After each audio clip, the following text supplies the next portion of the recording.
It's Saqib Uddin in Sheffield, and with me I have WBC flyweight world champion Charlie Edwards. How you doing, Charlie? Yeah, I'm doing great, thanks. Just finished my two-week WBC check weight with the board, and I'm a pound under, so I'm flying, making the weight very comfortably. My conditioning's great. Everything couldn't be better right now, and I'm really looking forward to 2 weeks' time where I'm headlining my own show for the first time. Well, yeah, Charlie, it will be 2 weeks till you make your first defence of your WBC world title against Angel Moreno. But how's preparation been so far, and how are you feeling at this stage?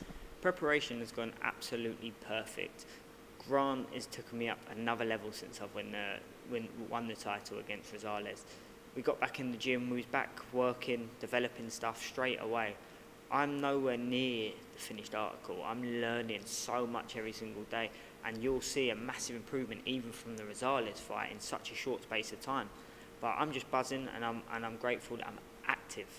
I said to Eddie I want to be one of the most active world champions out there, so he come up with the opportunity with Sky Sports for me to headline my own show at Copper Box, and it's a dream come true, a boyhood dream.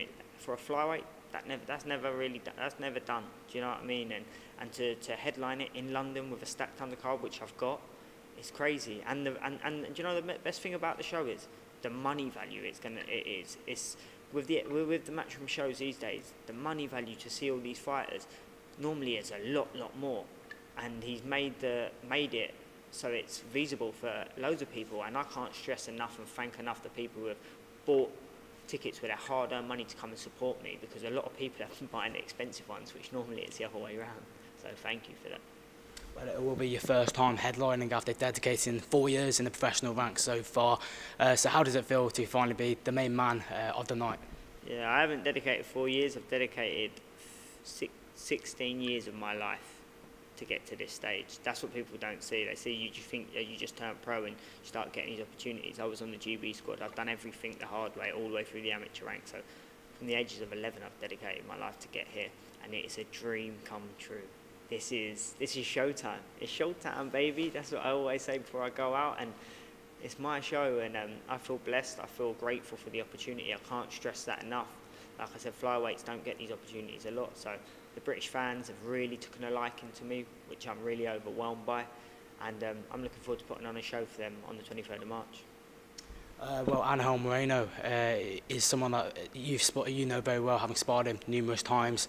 But for people that don't know too much about him, Charlie, what can you tell us a bit about him? He's a great fighter. He's tough, he's strong, he's game. He's going to come in there to try and rip that title off me. He can be a bit dirty at times as well. He gets a bit frustrated and a bit angry and hot-headed. So he's going to be there all the way to the end, which is great. It's nothing I can't deal with. And he's a great fighter, but I know what I'm capable of. I know what I'm going to do in the ring. And I'm really looking forward to this fight. I'm one of them fighters as well who's spinning the ring people, who get their distance, and like you see in the Rosales fight, once I got his distance, I took it up a level and a level and a level again.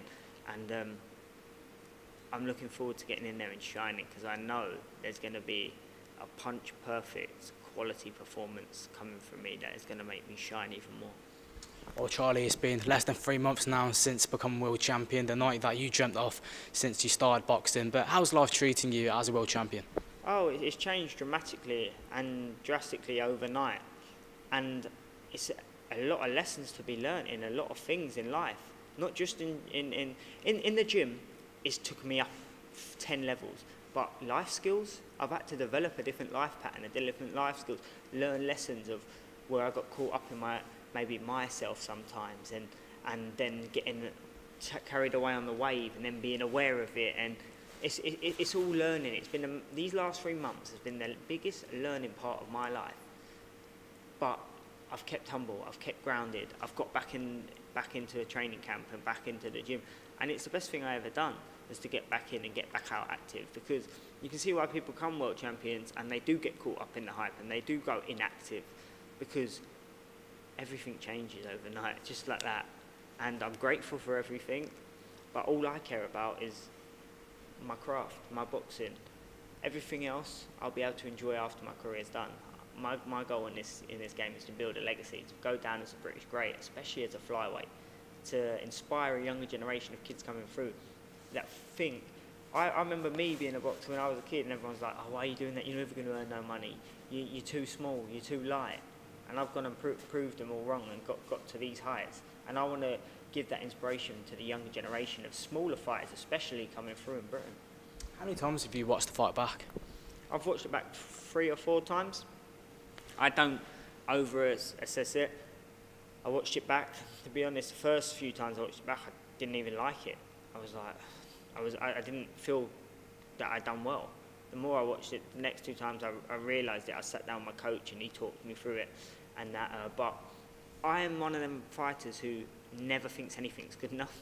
And that's probably what made me successful. Even when I've got beat, I'm always pushing myself to be better every day.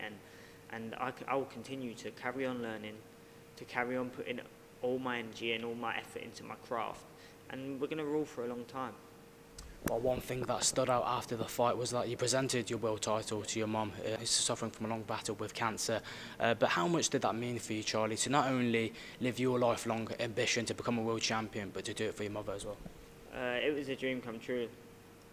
It was cancer, but then it turned to a cavernoma when they treated her for cancer, and her brain was turned to a brain tumour, that's why she had so many brain operations for her to be disabled now. So she's had blips where she has bleeds on the brain and stuff like that. So when I got beat off Casemiro, it killed me. And when I won the title, and in them 2 years, I was forcing for a world title shot so much because I didn't know how long my mum was going to have it. If it was going to, 1 minute she'd be okay, next minute she'd be rushed up to A&E intensive care. I won my British title, and then the next day I won that. She was in intensive care, and it was like, this is so surreal.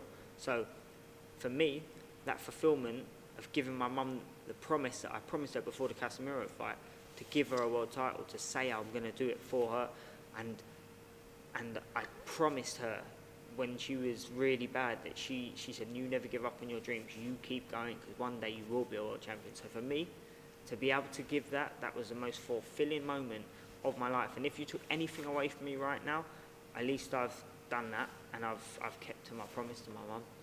And it's International Women's Day today, so I'd like to send a big love to my mum, which I've been lucky enough. My sister brought her up. She went home today, but she brought her up for the last 3 days of camp just to be around me. It's hard because she's lived down south and I have to dedicate myself up here. So, but it was nice to have a visit from her in camp. It lifted my spirits. So. Well, your mother has been suffering cancer for the past 4 years since you turned professional, and it's played a big part of your journey. So how have you been able to cope mentally throughout that period? Of course, it's been very, very tough and very, very mentally challenging, along with other things all in life. But you've got to remember, like, I'm no different to the next person. Everyone has stresses in life and everyone has to use them. And you can use them in both ways. You can use it a negative way, result to drugs, drink, this, that and the other, or you can use it in a positive way and push your energies into something else. I use it into my boxing, which I'm luckily and I'm blessed that I had my dad around me at the time. My brother was here, we was all going through it, and my only escape from life was the gym. So to get away from all the pain and the hurt in life, I'd pump it into the gym. When I'm in the gym, I've got peace of mind. I've got that stillness. You know, like Bruce Lee said, you need stillness. When I'm in the gym, when I'm focused, I've got stillness. I've got no thoughts running through my head. And that's what helped me convert that energy into the training. Well, back to boxing now. Charlie, you fought for a world title 3 years ago against Casemiro, but come up short. So how do you compare yourself now compared to the Charlie Edwards 3 years ago? Can't even recognise myself. Different animal, different human being, different mindset. 2 years ago, it was lessons and things I had to go through to develop my mindset, to develop me as a fighter, to make me realise who I had to be with what I had to do to become a world champion. And now I've got everything in place. My management team, my trainer, my strength and conditioning, all my sponsors, we're all on the same page and we're all pushing. I'm a big believer of the law of attraction, and when you surround yourself with people who are on the same journey to the top of their games, you've got no choice but to vibrate off each other and push each other in so many different ways. So I've got a great team around me, and I just feel blessed that I've got them to support me. And yeah, like I said, this is now. I'm living, and I've changed my attitude as well. Now I'm living in the here and the now. Every single day, every single session, give it my all. Don't think about tomorrow. Don't think about 3 days. Don't think about, oh, I've got 2 weeks to fight. Don't matter. Just live in the now. Be happy. Enjoy yourself. Changed my mindset completely, and I've detached myself from my egotistical mindset that I used to have back then. And it's all about having a soul. It's all about your well-being. And since I've found that, since I've found the belief and the trust in the universe, it's helped me massively, and it's transcended me into this success and abundance. Again, you relocate yourself in Sheffield with Grant Smith for the past 2 fights, but what changes and improvements have you seen with Grant so far? I can sit here and say it, but I think I've shown it. He's done everything. He's stripped me back. He's given me 120% technical sessions all the time, always on me, perfecting everything every single day. I'm learning so much of footwork. All my footwork was wrong back in the days, and I just used to do what was natural to me, where we've stripped it right back. So when I'm punching, I'm punching with power because my feet are planted, then I move, instead of swiping and jumping out and not putting no purchase on my shots. Also, I'm not wasting shots. I'm using my boxing brain. I'm changing my speeds of my punches. I'm punching in different rhythms, not the same all the time. And we're setting traps all the time. And I can't stress enough, the man is a real genius. And mark my words, in the next 2 to 3 years, he's going to be one of the most known coaches in Great Britain and in the world. Like, the thing is with Grant, he's done it from grassroots. He's made someone from nothing all the way, from his son, nothing, all the way to GB. Trained him all the way, and then he was going to probably go on in the pros and prove it for himself how good of a coach he is.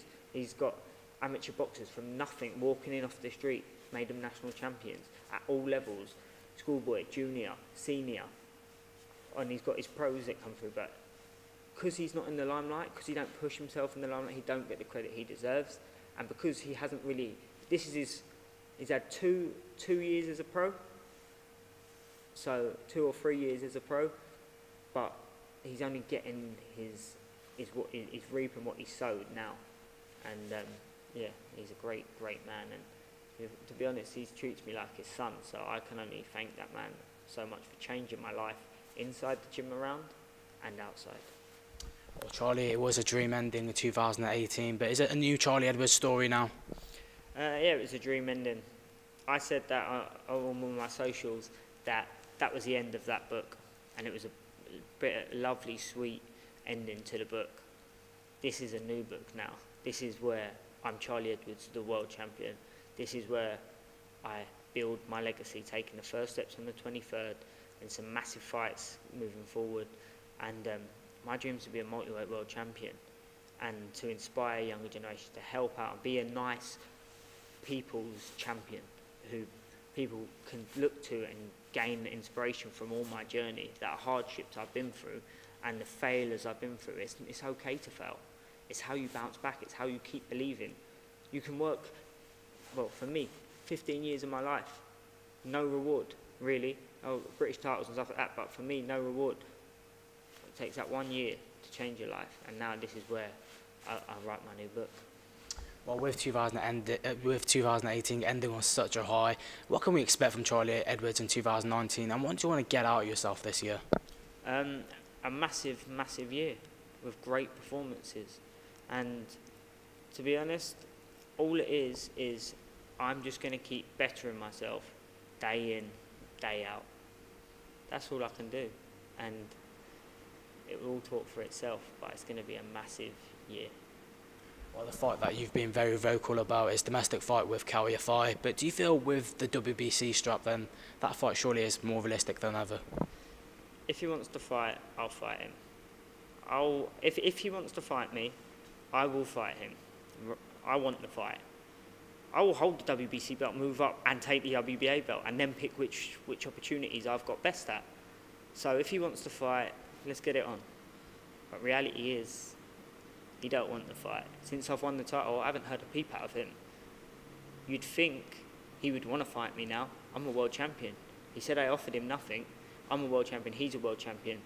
And I would say I'm more of a known world champion than him, and he's been world champion for a very long time. So if he wants to make a name for himself in the sport of boxing, why wouldn't you want to have an all-domestic showdown and make a legacy for yourself? You ask anyone who's Kal Yafai boxed, they won't be able to tell you. And it's sad. It's sad, but everyone's in this game for different reasons. I'm in it for a legacy. I want to go down as a British great. I love what I do. He's in it maybe for the money, for the fame, the pride, the ego. Everyone's in boxing for different reasons. So I can't say he's wrong for not wanting a fight or this or that. But like I said, Eddie wants to make it. Everyone else wants to make it, but it just hasn't happened. So we'll just see what that plans out. To be honest, he's not my main focus no more. I openly say if he wants to fight, I'll fight him. But if he don't, I'm not going to chase him. I've got my own career and my own progression plan. Absolute pleasure for your time and effort today, Charlie. Charlie Edwards for Fight Up TV.